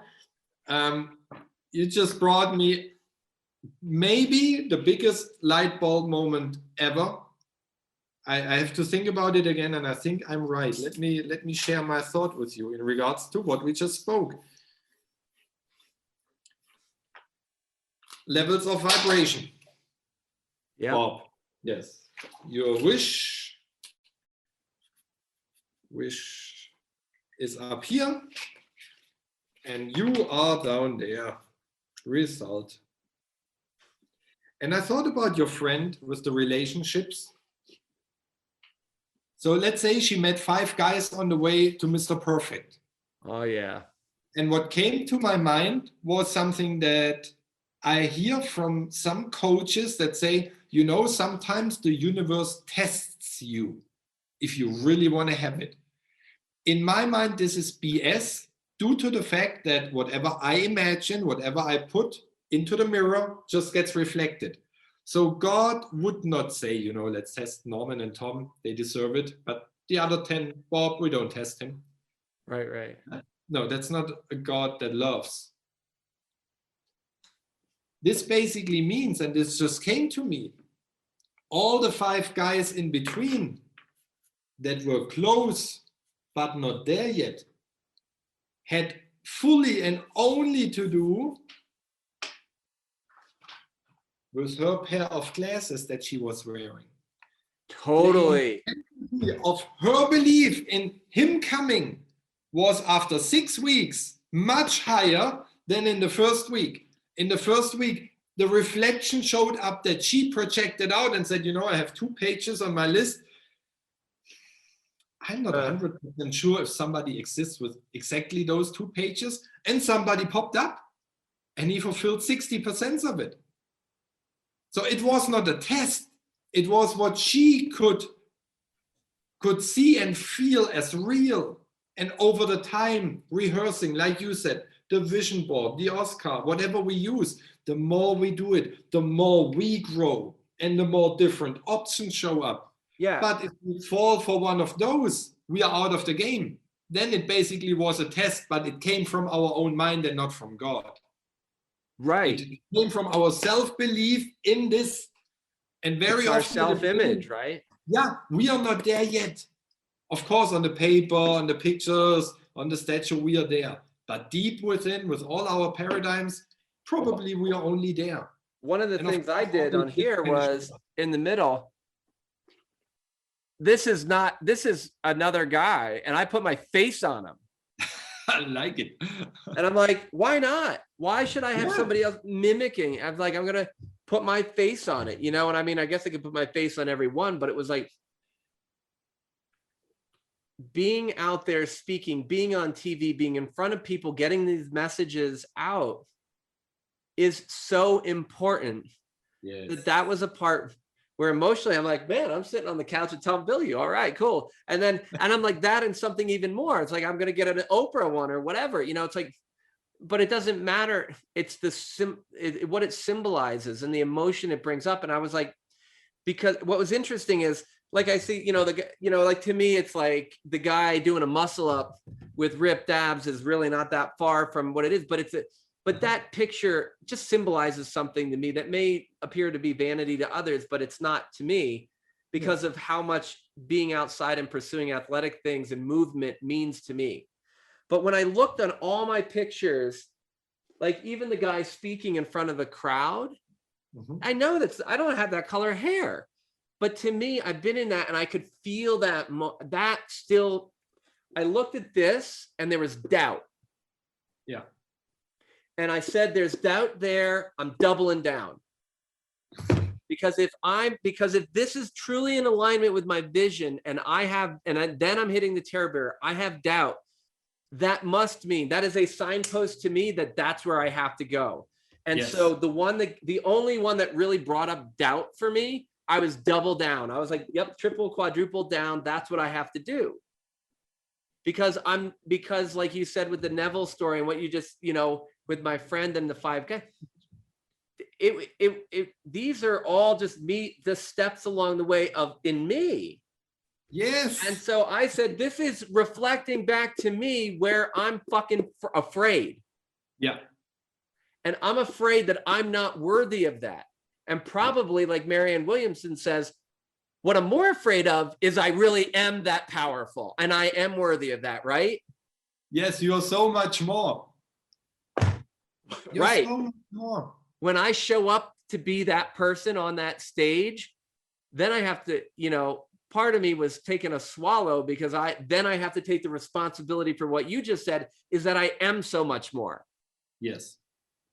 Yes. And that's the part that leads us to settle on guy number 1 or guy number 2. Because we're afraid of who the hell we're going to be able to deserve guy number 6, who's my dream guy or my dream. And you're in a rush because you want to have it now. You want to have the partner now. You want to have the money now. You take the client, whoever comes around the corner now, because we're so in need of having it. And this again projects fear. We are never settled and say, no, like in the sushi bar where they have this running thing around where you can pick the plates from this, I don't know how it's called, but probably you know what I mean. Like the sushi place, but through the whole restaurant. I don't know what it's called, the carousel, whatever. Yeah, I know what you mean though. Carousel, yeah, perfect. It's the same thing. If you jump on the first 10 plates that come on, oh, this looks good, you're totally full until you realize, oh my gosh, there's some interesting stuff, but I'm so full. If you pick the first one, yes, this one will show up, but you don't see him because you're busy with them or her or whoever. Right. So good, brother. This is great. I'm glad we sat down to do this again. Absolutely. Absolutely. We should do it again really soon. And, we'll get it out there too. I mean, I could certainly post everything up on the podcast if you want. I mean, yes, please do so. What would be really cool is keep doing a couple of these, and then maybe we could even do once a month a live broadcast if you want. Once we get a couple out, yes. I think it'd be hilarious, man. And it's like I'm my usual podcast setup. My mic, I'm using a different mic because the board needed to be fixed because I tried to put the wrong headphone jack in the wrong hole and I messed something up. But they're fixing it. When I have it back, we can actually even have people call in. Yeah, I like a radio show. I love that. Let's do it. I love that. And see the TV show, the picture. Done. It's done. Call Oprah. Yeah, I didn't even think of that. That's how funny. It's like, yep, all right. But now we have to do it. It's so funny. Like when we wrap up sort of the informal chats, I'm like, well, should you leave this in the podcast? You should, because this is real life. This is the thing that I'm like, I want more people to know. Real life are people sitting down and talking about what's going right, what's a little bit challenging, and then they come up with great ideas and then they don't do it. Yes. Why? And it was like when you just said that, I'm like, I know we're going to do this, but then I was like, I didn't even realize that you just like, oh yeah, right, we're already on TV. Yes, and they will call you. This is TV. It's there. Right? It's not CNN and not CNBC and whatever they have, TNT. It's free. Well, and to me, it's like so much of what we're seeing on TV is people telling us how they did it after they did it.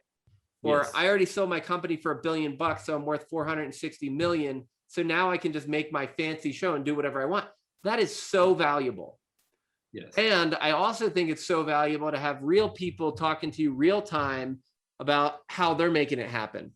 Not that everybody else isn't real, but it's like, meaning we're skyrocketing because we're focusing on our dreams, and we want to help everybody else skyrocket at the same time. Yes. And we want to uplift that. And it's so nice to be able to share that with people, because they don't have to wait to find a pearl in a story of how to be ultra successful. Yeah, or read. They can come along for the journey at the same exact time. Yeah, I totally agree. And it brings me back to the method acting thing. What we did for the last almost 2 hours, look at that, or 1.5. Yeah, I know, right? Time flies. We did it for us. We did not do it to share it with the big world out there. Like if they listen with their ear at the door, perfect, love it. It's what Justin Timberlake said on Netflix. His last show in Vegas is on Netflix, 2020 something. And even if you're not a fan, watch the first 5 minutes. When the band comes together, they stand in a circle. And he says something very interesting. He said, guys, when you're out there later, look to the left and look to the right. There are the people you do it for. And in the first moment, I thought, huh? There are 20,000 people in front of them, and they say, look to the left and the right, where the other musicians are. That's the people you do it for? Yes, because if you have ever experienced live musicians, when they have a jam session, they are so in contact with each other. They're so in sync that one stops the solo, the other one takes over, a third one jumps on top, somebody sings along. They are a unity. They don't care about 100 or 1,000 people that stand around. They are so connected within their musical circle. Yeah. It's like with us, we do it for ourselves, for us. And we don't say, oh, let's make a million hits with what we just recorded. This will be. It will be. Yes, but it's not because we want to play it out to the people and say, hey, people out there, listen to us smart asses. No, there are two guys that are on the middle of the road, wherever in the vibrational level, and they just share their experience, their knowledge, their learning, and their setbacks. And it's what's really interesting too is it doesn't matter where you're at on the steps. That's just a vibration, Absolutely. And when you said that, Derek Trucks, whose uncle was from the original Allman Brothers, and then Derek is a slide guitarist. He plays guitar with the Allman Brothers when they still were kind of touring and together, and he's in the Tedeschi Trucks band and whatever. And they have certain songs when they do them live, like he's just phenomenal, like at soloing. But what's really interesting, as you were saying that, I was just thinking about this one song. I should even pull it up just so that I can share the name, because if you ever listen to it, it's really kind of super interesting to me, because what happens is it's exactly what you just said. So if you look on some of the top 100 guitarists of forever, I've seen him listed in the top 15, 16 ever, and he's still really young, and what's really interesting to me about it is he is highly touted as one of the best guitarists, and probably the best slide guitarist or second best slide guitarist ever. Mm-hmm. And he takes influences from all over. But what's really cool about it, with what you just said, is there's this song, Crying Over You live, right? And it's kind of this goofy song. It's kind of cool, but it's kind of like whatever. And then they start riffing, and it's like he does a little something, the organist does a little something, the drummer does a little something. Like they do a little give and take for a while. Yes. And they do give and take, and they are what you just said. They get in the they get really tight together. They And have they're to playing pay off, attention to the other right. musicians. And then he explodes. I mean, my hair's, I don't know, literally I have goosebumps. This guy goes into a slide guitar solo, like he just, and then he mixes up his slide and his regular and everything, but he goes etheric. Yeah. But he didn't do it on his own. Yes. Like he put the time in the study to be able to, but the whole band congealed to this thing that lifted all of them up and allowed him to take off. He would not be as great as he is if it wasn't for those supporting him. And it's just like, when you said that, I was like, oh my God, now I know. I appreciate the feeling inside the music. And as a musician, it moves me. And as a guitarist, I'm like, Yeah. when I listen to that song, it's something about the build. And this is what I've always told people I love about guitar solos, where they build, and they take you somewhere. They take you on a journey, and then they set you down. And this thing is just, it just ramps everything up because they do it together. And they're in that harmony you were talking, that Timberlake was talking about. Yeah. And it's just, they're in that zone. And literally, if you ever watch him play, because I've seen him live, I'm like, he's one of the most, he'll just stand there and he'll go over and look at somebody and they'll just do something together. He's like so not into the crowd at all. Yes. He's like in the this crowd will follow. And this is the interesting thing. Because they don't do it for the crowd. They don't do it for the applause. They do it for themselves. And the first time I saw him, I was like, this guy does not give a fuck about the crowd. He just like wants the money or something. Like he literally is almost like doesn't care. Yeah. But that's not what it is.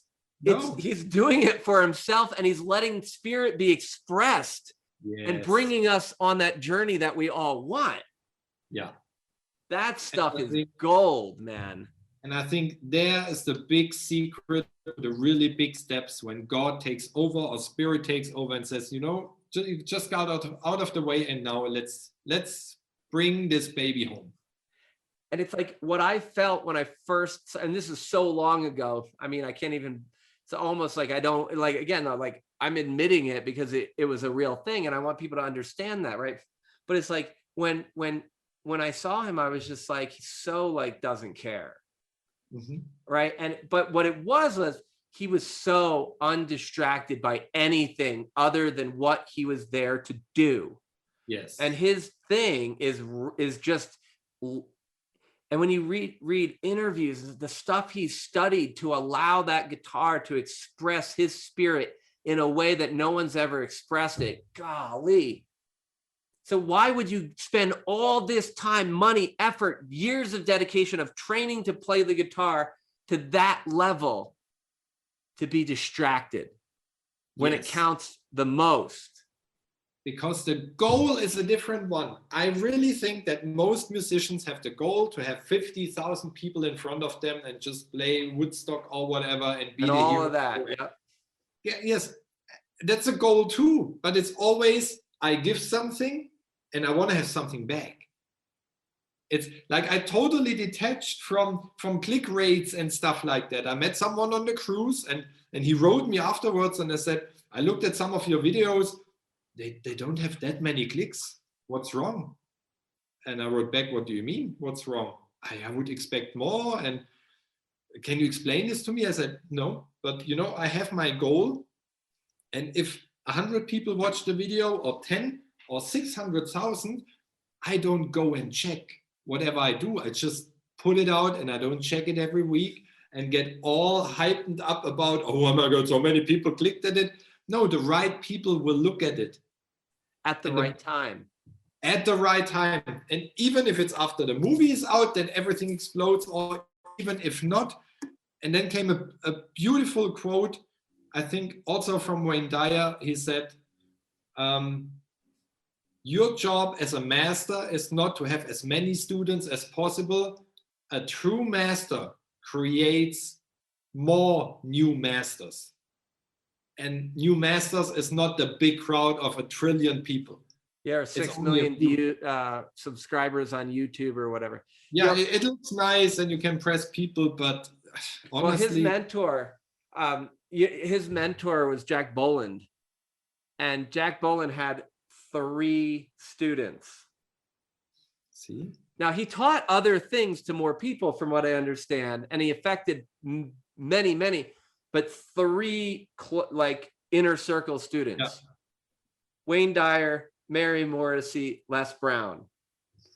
I mean, but how many people, because he focused on what the dream and creating masters, not creating followers. Yes. How many people has he really impacted?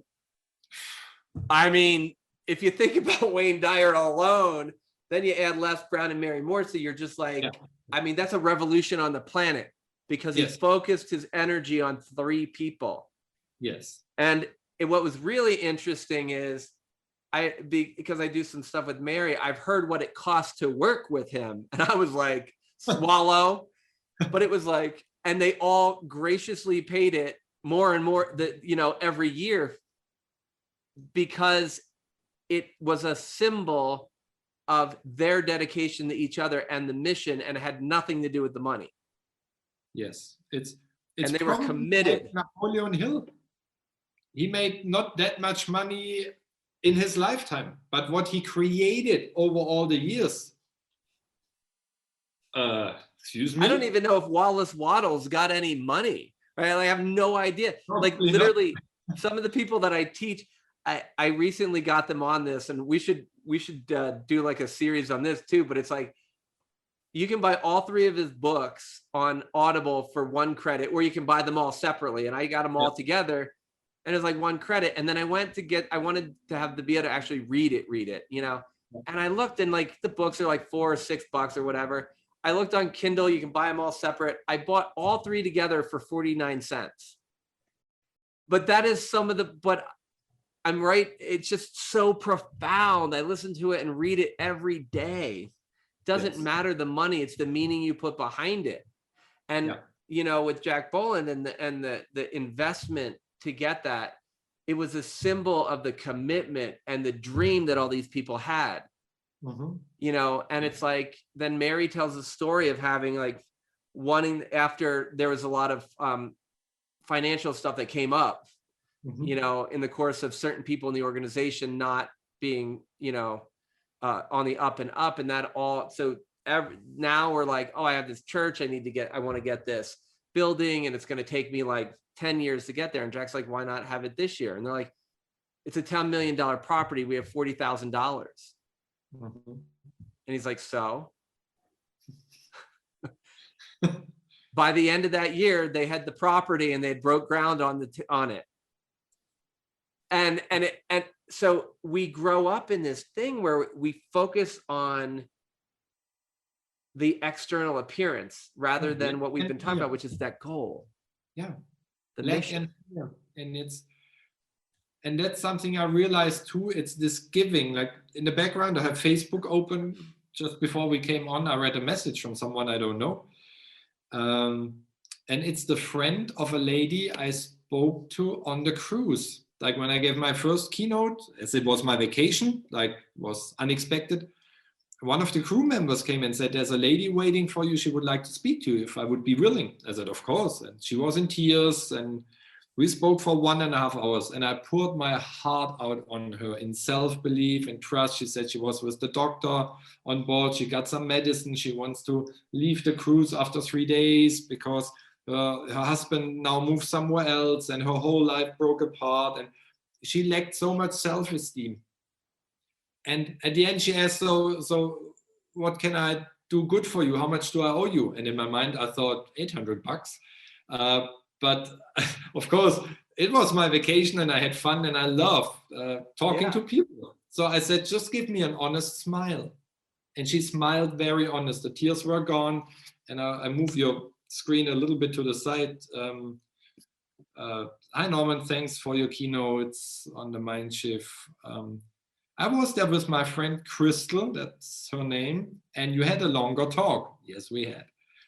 You achieved that we had a great time the rest of our vacation, and we could enjoy it. you know that we have been with the doctor already, and she already called her therapy lady. And when she came back from the talk with you, it was like a switch was turned, because she started to believe in herself again and had almost no more fear and doubts and worries about what has happened. Thank you again. Best regards. Wow. I did not earn 1 cent on this cruise. It was my vacation. I gave 2 keynotes. And this is what I love. You know, if it comes from the heart, I would spend half a day with her and not thinking, oh my God, I wasted so much money. And if she would be my bro, no, just give, and it will come back. And if I changed this one life that she did because she had suicide thoughts, if I only saved this very life, how much greater can it be? Right. How much greater can it be? And not looking for the followers and the big money and you need to pay me first. No, share your wisdom, share your values, share your smile and your laughter and whatever. This is what it's all about. So good, brother. I love it. Yeah, because it is going to come back to you. And I just think like money, we just say it's about money and earnings and stuff. And it's like, it's not, it's about your impact and your mission. And I mean, if we could just love and care for other people more. Now, in some cases, money's needed in the interaction. Absolutely. And in other cases, sure. But I mean, even just that, I mean, I'm just thinking like, you moved me, and actually like, there's been something that I said I would do that I did. I actually have helped someone before several times for free, but there was a friend of mine who asked me to help, and I could get paid or not paid, which doesn't really matter. But it was just sort of like, I want to help someone, but they're kind of in a place where they're not allowing themselves to be helped. And my friend is willing to help put the boundaries on it, because now we're many people who have tried to help have been kind of burnt out by it. And I've been in for a while and got burnt out too. And then I made an agreement with somebody to do it, and I just put it off an extra week. And as you were saying that, like, I was going to do it, but I was going into it with the, you know, like, I'm going to do it because I said I did it. Yeah. But it is part of my mission. And deep down, the reason I put up with the conversation a long time ago was because I wasn't really putting up with it, is I really did want to help. Yeah. And this particular person, I really do want to help. And it was just, I'm glad you said that, because I needed to get a different perspective on it. Not so much so I would do it, because I was already realized earlier when we were talking that I should do it, but it was about going into it with a different expectation, a different goal, and focusing on what you just said, which is, I'm talking about things I love. I'm doing the thing I'm here to do. And, you know, and I know this, I teach this shit. I talk about this shit all the time, but I think this is what I'm saying. It's not, it's really, we have to be raw with people and say it creeps up on us, you know. And I will say that, like, the reason that some of these people have sort of burned me, if you will, in the past is I went into it without the right goal, or I didn't have the right boundaries, which basically meant I went into it without the actual goal. And it's like, so when I look back and I go, hey, I want to help this new person who looks similar to that other person, or I really still want to help that person, I have to recreate the boundary, the goal. And if I create the goal that I really truly wanted in the first place, that was in my heart, it would have been fine. But I have to hold up the damn mirror and go, oh shit, you know why I let that person down by letting myself down in that mirror. But then, like, if you read about Vernon Howard, you know, with the whatever, the path, the cosmic power, whatever the hell it's called, mystical path, the cosmic power, I think. But it's like, he talks about just being aware. So the thing that, like, I'm working on is I'm very aware of all of those things I just said as they happen. The difference between what Vernon Howard is saying and what I've experienced for most of my life is I'm very aware with emotion. He's saying be very objectively aware. So whether you're doing something right or wrong, you're just aware that you're of what's going on and without judgment. And you practice that without judgment. And that's why I just like when he said that, I was just like, I mean, but now, so it's really interesting. You doing that for her for free and sharing that story with me now is going to allow me to have a better relationship with this other person who desperately needs help. And then I'm just like aware of me thinking that, hey, you know, if I was only more aware of this last summer or even 6 weeks ago, I would have helped them sooner. So there's something in there for me to learn, and also something for them. And I believe there's something for them to learn in the time delay also. Probably. But all I know is that, like that, yeah. And you can still revise it. Just go back in your thoughts and change the conversation a couple of weeks ago. Just flip it around and say, let's just wait another couple of days. Then we have more space. Easter is gone, stuff like that. Just revise it. And it was so cool about what you, that too. And we'll have to, maybe we should pause. I know it's been forever now and it's really late for you. And we should dive into this one. This is a great one, but it's like, because it's all quantum and it's all already happened, it's already, we can just go back and decide, you know, it's just our mindset on it. I can go back to the very beginning of the whole relationship and have a new goal for the whole thing, which will just, because absolutely. I'm going to focus on it in the moment, not. Yes, give energy right now and it will change it all. Love it. Thanks, brother. My pleasure. And so fun. I thank you for all the opening lines into it. So we were just like two musicians that had a jam session. Exactly. They just morphed into each other and a little bit further and back and into it. And love it. Can't wait to do it again. Yeah, me too. This is amazing. So much. Oh, yes. Right. Oh, yeah. Remember that. Trust more, believe more. It's the little things. It's the little things. And I think that's the most beautiful thing as a final word from my side. And I let you close it. That we can teach that we constantly repeat and repeat and repeat to other people what actually we should learn. And at one point we finally say, you know, now finally I got it. After a year of studying this almost every second or third day with the vibration, and I get it, I understand, I just have to believe. Now I got it, why we go step by step by step. We always get results back. And if we fall for the first result, the top result will just not show up or we won't see it. Yep. So funny. It's like, I just think about, I've always loved being a physician because the root word basically of doctor goes back to teacher. And I totally agree. I just like personal responsibility in medicine is such an important thing to me that we help people bring back that they actually have not only responsibility, but they have control in their own life. And I love the fact that we can model that personal responsibility, because I totally agree. I'm teaching stuff I love, and I'm teaching stuff that I want to learn deeper and deeper and deeper. And I say that there's certain things I do say over and over and over that I'm like, Tom, are you going to pay attention to this time? Yes, listen. I do. Yeah. Love it. Tomorrow. Cool. You know, thanks again. We'll do it again soon. Yes, I appreciate it. Have a wonderful weekend, rest of the weekend. No, beginning for you. Yeah. And I look so much forward to next time. And just remember, my prices are based on my talent and not your budget. I will send it over to you. That's love, my friend. Take care, my friend. Till next time. Talk to you soon. Bye-bye. Bye-bye.